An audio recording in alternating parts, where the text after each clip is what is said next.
Today, we're talking about one of the most incredible, most unforgettable moments in the history of the Olympics. And it's a story that has absolutely nothing to do with a gold medal, but it has everything to do with what it means to truly triumph. Let's get into the story of Eric Moussambani. But first, let me ask you something. When you think of an Olympic victory, what do you picture?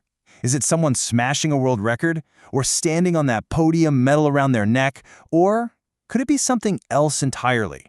Because sometimes victory looks just like this.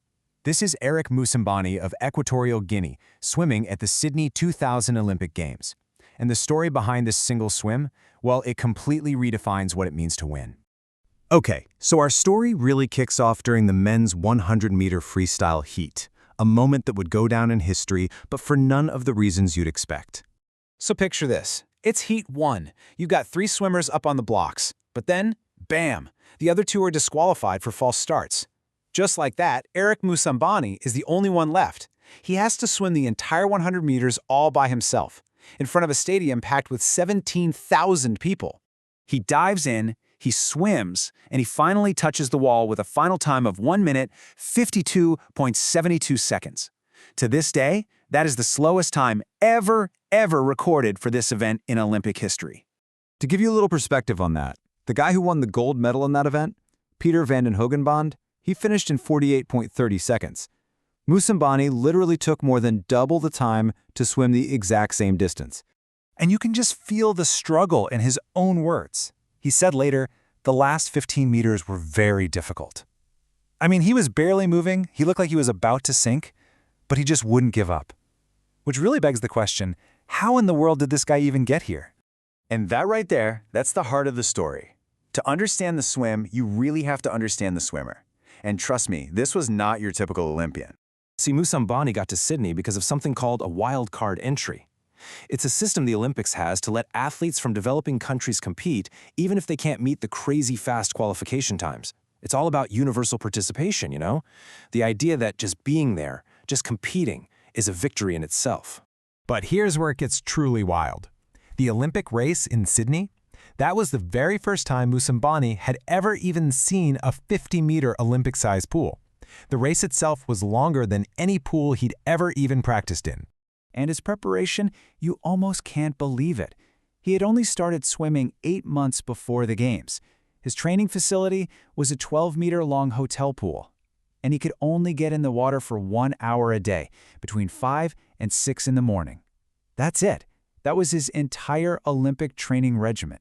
So he finished dead last, all alone. But the moment his hand touched that wall, that's when his real story, his legend, truly began. He finished. That's the key. Against all odds, he completed the race. And that crowd of 17,000 people who've been watching in this kind of stunned silence, they just erupted. They weren't cheering for a record, they were cheering for pure heart, for a guy who simply refused to quit.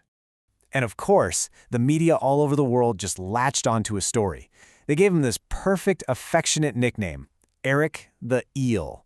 It was a nod to his unique swimming style, but it completely captured his tenacity and just how much the world admired him. But this wasn't just some 15 minutes of fame thing. Oh no.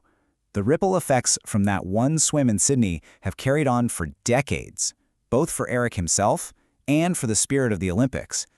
You see, he didn't stop there. He kept training, and by 2006, he had whittled his personal best time down to under 53 seconds.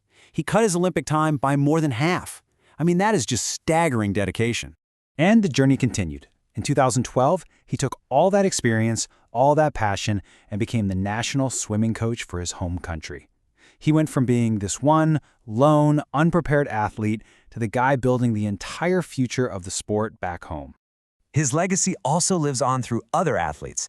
It feels like every few Olympics we see another Eric the Eel moment, an athlete who captures our hearts not for winning, but just for showing up and giving it their all. The athletes you see here have all been compared to him, and that just shows his lasting impact on the Olympic spirit. So in the end, Eric Moussambani never won a medal. He wasn't even close. But his story really forces us to ask a pretty fundamental question, doesn't it? Where does the true spirit of sport really live? Is it just in that winner's circle? Or can it be found in that deep, exhausting, beautiful struggle just to finish the race?